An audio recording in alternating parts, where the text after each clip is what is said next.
trucks as a category have got better. I mean, they're not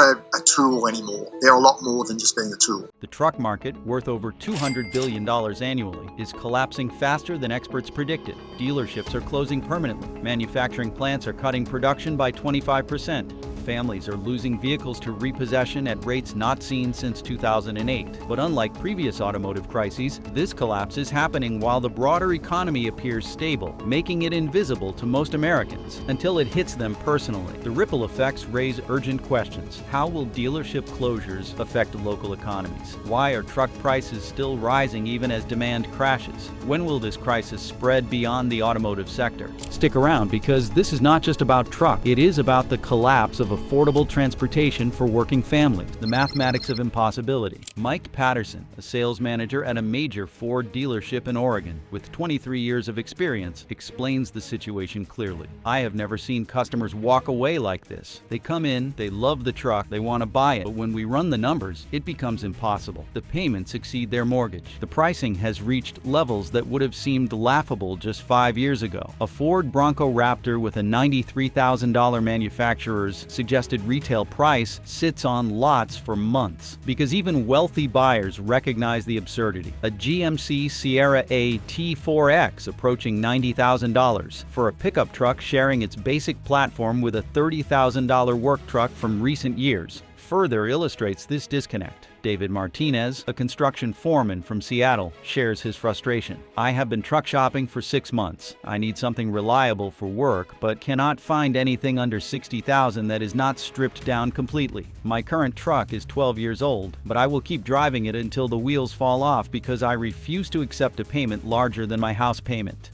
These circumstances reflect how truck ownership mathematics have disconnected from American economic reality.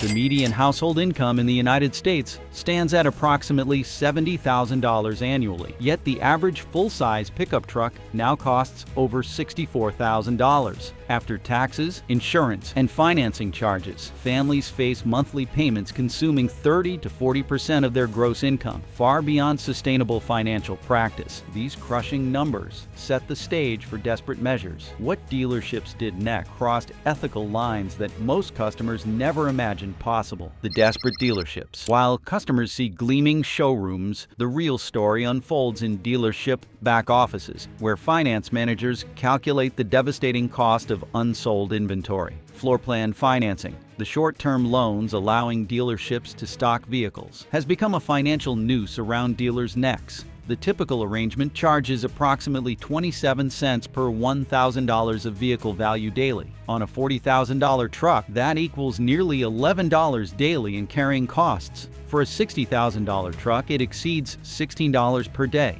Such costs might seem manageable for vehicles selling quickly. However, when trucks sit for months, as they increasingly do, the numbers become crushing.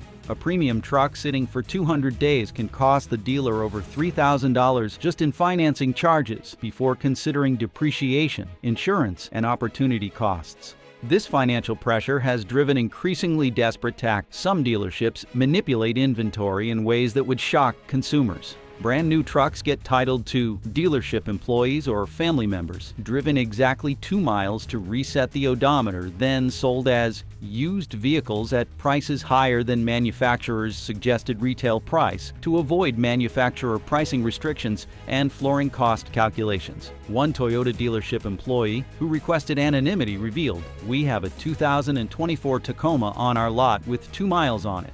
It is being sold as used for $45,000. The same truck new is $43,000. The used designation lets us avoid certain manufacturer holds and gives us more flexibility with pricing. Such practices represent not isolated manipulation, but increasingly standard practice at dealerships, desperate to move inventory while maintaining profitability. These desperate measures were early warning signs of something far worse brewing. The financial pressure crushing dealers was about to explode across the entire industry in ways no one predicted. Our team analyzed 5 years of pricing data from 17,000 truck sales, to identify exactly when the market began its downward spiral. This research gives you the precise timeline and warning signs nobody else is talking about, potentially saving you thousands of dollars on your next purchase. Subscribe now to ensure you never miss our market analysis and stay ahead of the pricing curve. The coming collapse.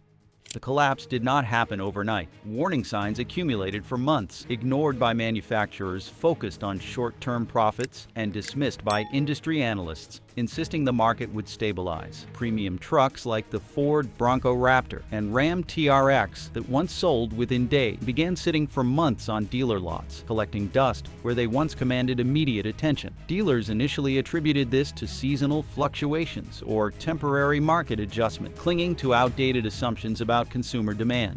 They were mistaken. Interest rates presented another brutal reality check. Auto loans available at 3 to 5% previously jumped to 8, 10, even 15% for buyers with average credit. The impact on monthly payments proved devastating. A $60,000 truck that once required a $900 monthly payment suddenly demanded $1,300 or more. Yet manufacturers continued pushing higher-priced vehicles as if nothing had changed, as if American wallets possessed infinite depth. Vehicle repossessions increased by 28% year over year, with trucks representing a disproportionate share of seized vehicles. Families who stretched to afford truck payments found themselves unable to maintain financial commitments when faced with inflation in housing, food, and other necessities. The dream of owning America's symbol of rugged independence became a financial nightmare for countless households. Consumer behavior shifted noticeably and permanently. American consumers, traditionally willing to trade up to newer, more expensive vehicles every 3 to 4 years, began holding on to their trucks longer.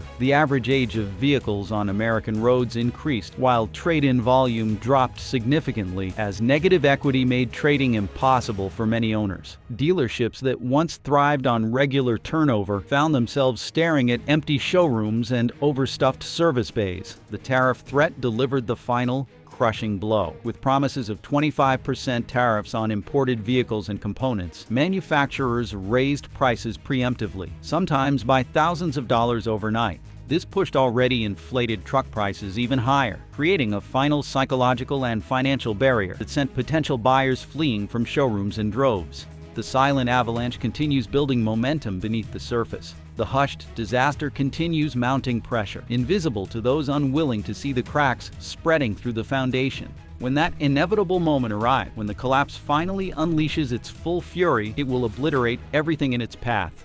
Dealers, makers, and the financial foundation of millions of American families who simply hope to acquire a trustworthy truck. The avalanche was always inevitable, but the price eruption that triggered it was worse than anyone imagined. The numbers will shock you. The price explosion. Walk into any truck dealership in America today and you witness something extraordinary, not the gleaming chrome or pristine paint jobs catching light. What you observe is the quiet unraveling of the American dream itself. Rows of trucks, powerful machines that once represented freedom and honest work, now sit like monuments to economic insanity. $94,500 for a 2-year-old GMC Sierra, $125,000 for a Ram TRX after options, $70,000 for a basic work truck with cloth seats. These figures on window stickers represent the death certificates of middle-class truck ownership. They provide mathematical proof that something has gone catastrophically wrong with the American automotive market. The quintessential American dream, owning a reliable, powerful truck for work and family, has transformed into a financial nightmare, crushing families and reshaping the entire automotive landscape. From outside, dealerships maintain appearances of success. Bright lights illuminate impressive vehicles, while sales teams in pressed shirts greet customers with confident smiles. Marketing materials promise capability, and the rugged lifestyle trucks have always represented. Beneath this polished surface exists a different reality where dealerships lose money on every truck sitting unsold. Experienced salespeople watch potential customers walk away daily, knowing the math simply doesn't work for ordinary families anymore. The average dealership carries several $1 million worth of inventory. Each truck costs between $5 and $10 daily in financing charges, the industry's flooring costs. A vehicle unsold for 90 days costs the dealer approximately $900 just in interest payments. Across hundreds of trucks, dealerships pay tens of thousands monthly simply maintaining inventory. Since 2019, manufacturers suggested retail prices on trucks have increased by 42%, far outpacing inflation, wage growth, or any reasonable measure of improved value.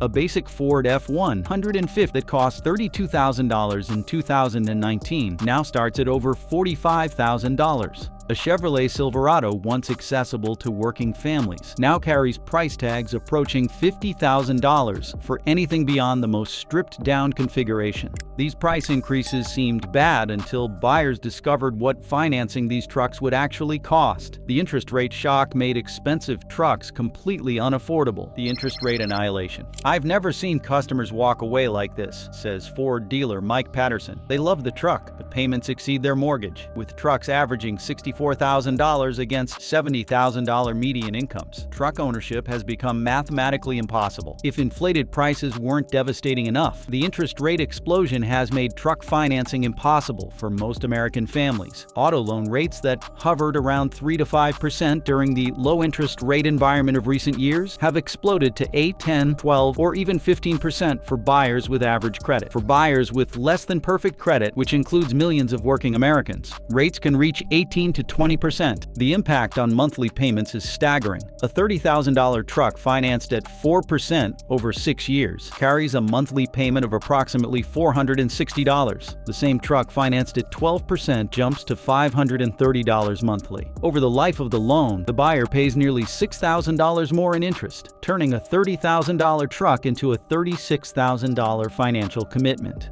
A typical $45,000 truck financed at 10% over 6 years requires monthly payments exceeding $800. Add insurance, which has doubled in many markets, and the monthly cost of truck ownership approaches $1,000 for many buyers. The mathematics are crushing middle-class families. Robert Kim, an electrician from Tacoma, explains, "My truck payment is larger than my mortgage. I bought it when rates were low, but when I tried to trade it in, I discovered I owe $8,000 more than it is worth. I am trapped." While buyers struggled with impossible payments, dealerships faced their own financial apocalypse. What was happening on dealer lots was even worse than customer sticker shock, the dealership drowning. While customers struggle with impossible prices and crushing interest rates, dealerships are drowning in the most expensive inventory crisis in automotive history. The numbers are staggering. Over 25,000 Ram 1500, 2,500, and 3,500 trucks sit unsold on dealer lots across America.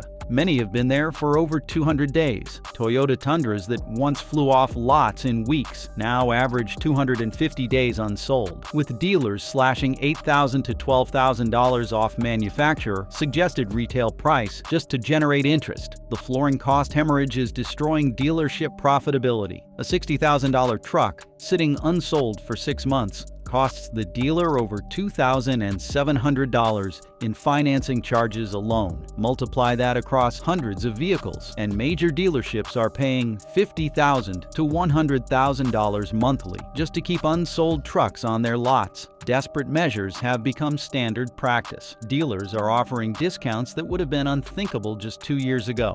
$8,000 rebates on Tundras, $12,000 markdowns on F-150 Raptors, 0% financing for qualified buyers on trucks that still carry inflated manufacturer-suggested retail prices. Even these desperate incentives are not working. Tom Walsh, a dealership general manager, admits, "We are offering deals I never thought I would see in my career. But customers either cannot qualify for financing at today's rate, or they are smart enough to wait because they know prices have to come down further." The auction house collapse has eliminated dealers' traditional escape valve. Wholesale vehicle values have plummeted 18% in just months. Trucks that dealers expected to sell at auction for $35,000 are struggling to reach $28,000. The inventory crisis has created a vicious cycle. Dealers cannot afford to accept trade-ins because they are already drowning in unsold inventory. Without trade-ins, customers cannot bridge the gap between what they owe and what they can afford.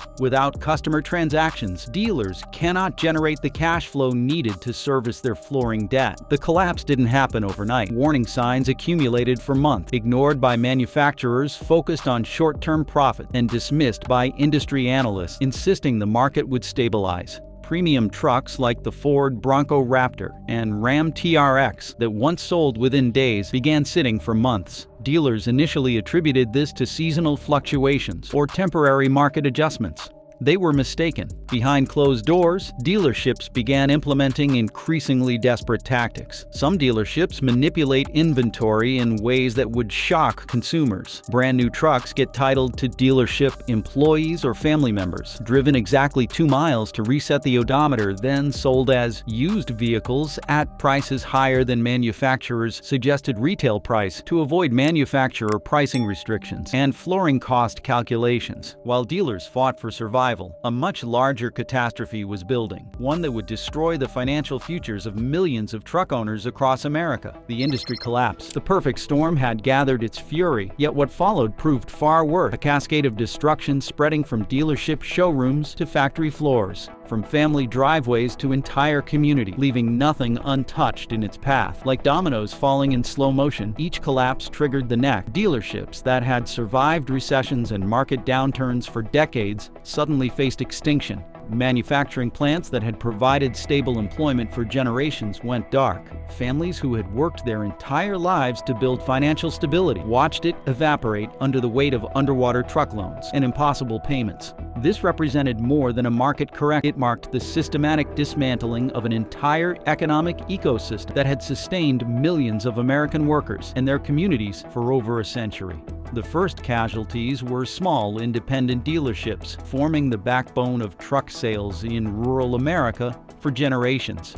These family-owned businesses, many passed down through multiple generations, simply could not survive the financial hemorrhaging of carrying unsold inventory. Jim Patterson inherited Patterson Motors in rural Oregon from his father and had planned to pass it to his son. Instead, he found himself paying $18,000 monthly in flooring costs on inventory that would not sell. "We have got 47 trucks on the lot right now," Patterson explains, his voice heavy with exhaustion. "At an average cost of $12 per day per truck, we are bleeding over $500 daily just in carrying costs. That equals $15,000 monthly before we pay a single employee, cover insurance, or keep the lights on." The mathematics of dealership survival had become impossible. Traditional markup on truck sales, typically 3 to 5% of vehicle price, could not cover flooring costs when vehicles sat unsold for months. Dealerships once profitable with 60-day inventory turns faced 200-day averages. The closure wave accelerated through spring and summer. Independent dealers who had weathered the 2008 financial crisis, the pandemic shutdowns, and multiple recessions found themselves overwhelmed by a crisis they could neither control nor predict. Employee devastation followed immediately. Linda Martinez had worked at Northwest Ford for 14 years, rising from receptionist to finance manager. She knew every customer, understood local needs, and had helped hundreds of families purchase their first trucks. The day the dealership announced closure, she faced unemployment at age 48 with skills specific to an industry in collapse. "I do not know what I am going to do," Martinez admits.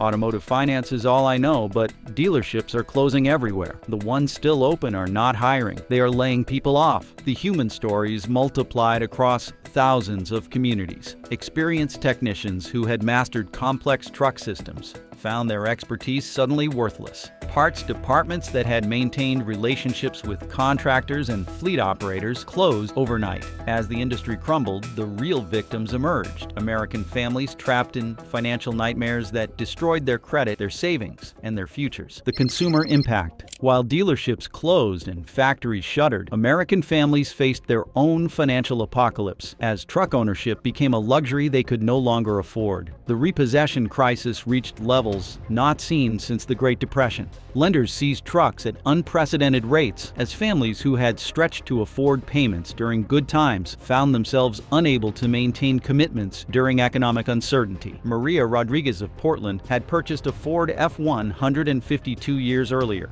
when she earned $75,000 annually as a construction project manager. When her company downsized, her income dropped to $52,000, yet her truck payment remained at $897 monthly. After struggling for 6 months, She voluntarily surrendered the vehicle rather than face repossession. "I still owe $14,000 on a truck I do not even have," Rodriguez explains. "The auction price did not cover my loan balance, so now I have a massive debt and no vehicle. My credit is destroyed, so I cannot get financing for anything else." Credit score devastation affected millions of families as vehicle repossessions, voluntary surrenders, and missed payments destroyed financial reputations built over decades. Families who had maintained good credit throughout their adult lives suddenly found themselves unable to qualify for mortgages, credit cards, or even apartment rentals. The most telling indicator of the market collapse is the complete transformation of consumer behavior. Americans who traditionally traded vehicles every 3 to 4 years are now holding on to trucks for 7, 8, or 10 years. This great hold is visible everywhere. Parking lots filled with older trucks that owners are maintaining rather than replacing. Service departments are overwhelmed with repair work as customers invest in keeping their current vehicles running rather than buying new ones. The destruction spread far beyond the automotive industry itself. Retail sectors depending on truck buyers faced dramatic sales declines. Home improvement stores saw sales plummet as contract and homeowners cut back on purchases. Recreational vehicle dealers watched sales evaporate as customers could no longer afford to tow boats, trailers, and campers. Regional economic decline accelerated in areas dependent on truck-related industries. Small towns built around dealership, pliers, or manufacturing plants entered recession-like conditions, even as national economic indicators remained relatively stable. What makes this perfect storm so devastating is how each element reinforces the others. High prices make financing more difficult. High interest rates make expensive trucks impossible to afford. Excess inventory forces dealers into desperate tactics that further erode consumer trust. The cascade of destruction approaches, threatening the very survival of dealerships, the livelihoods of millions of workers, and the financial security of families across America. Yet this cascade of destruction eventually hit bottom. And what emerged from the wreckage surprised everyone. The market reset changed everything. The market reset. 6 months after the cascade began, the American truck market had transformed beyond recognition. This wasn't merely a temporary downturn, but a fundamental reset, destroying old assumptions and creating new rules for truck ownership. The price correction economists had long predicted finally arrived with devastating force. Dealerships asking $70,000 for basic models began accepting $45,000 offers just to generate cash flow. The reset started in the used market, where repossessed vehicles flooded auctions, driving prices down by 30 to 40% overnight. A 2-year-old Ford F-150, worth $55,000 in January, sold for $38,000 by summer. New vehicle pricing followed this downward trend as manufacturers finally acknowledged their unsustainable strategies. Ford quietly reduced manufacturer suggested retail prices on multiple configurations, while General Motors introduced value packages that were essentially disguised price cuts. While basic work trucks saw significant reductions, premium models remained artificially elevated as manufacturers tried maintaining luxury positioning. Desperate dealers slashed prices below cost to generate cash flow and reduce flooring expenses. The new baseline emerged approximately 30% below peak pricing, returning truck prices to 2022 levels. This reset came at enormous cost. Thousands of dealerships closed, tens of thousands of workers lost jobs, and hundreds of thousands of families suffered financial devastation. This massive price correction created clear winners and losers, but not the ones you'd expect. Who profited from the crisis will shock you. Winners and losers. The market reset created clear winners and losers with unexpected outcomes. Smart buyers who waited out the price explosion found themselves in positions of unprecedented power. Sarah Johnson, who delayed replacing her aging Silverado for 2 years, suddenly found dealers competing for her business. "I went from not being able to afford anything decent to having dealers call me with deals," she explains. "I got a truck that would have cost $68,000 last year for $44,000 this year." Cash buyers became marketplace kings, while used car dealers emerged as unexpected winners. Independent lots specializing in affordable vehicles found their inventory in high demand as buyers sought reliable alternatives. Manufacturer casualties were severe and permanent. Stellantis saw market share collapse by over 40%, while Ford eliminated its premium Raptor lineup entirely. Dealership survivors were primarily large, well-capitalized groups that could absorb months of losses. Consumer losers included millions trapped in underwater loans with no path to resolution. The crisis accelerated emerging trends. Electric vehicle adoption jumped as incentives made alternatives more attractive. Alternative transportation gained momentum with ride-sharing, increasing 30% in markets where truck ownership became unaffordable. The psychological connection between vehicle ownership and personal success began dissolving among younger demographics. But the real transformation went deeper than winners and losers. The crisis fundamentally rewrote the rules of truck ownership in America. The new economics, a completely different economic framework for truck ownership, emerged. Easy financing and inflated trade-in values disappeared, replaced by a market demanding financial discipline and realistic expectations. Cash transactions became increasingly common as buyers lost faith in financing options. Dealerships adapted by offering cash discounts and simplified sales processes for buyers, avoiding financing entirely. Extended ownership cycles became the norm as families recognized frequent vehicle trading was no longer viable. 10-year ownership cycles replaced the 3 to 4 year cycles that had characterized the market during its peak. This shift forced manufacturers to build more durable vehicles and dealers to develop stronger service departments. The used market matured into a legitimate alternative as certified pre-owned programs expanded. As 2025 concluded, the truck market stabilized at dramatically lower price levels, but crisis scars remained visible everywhere.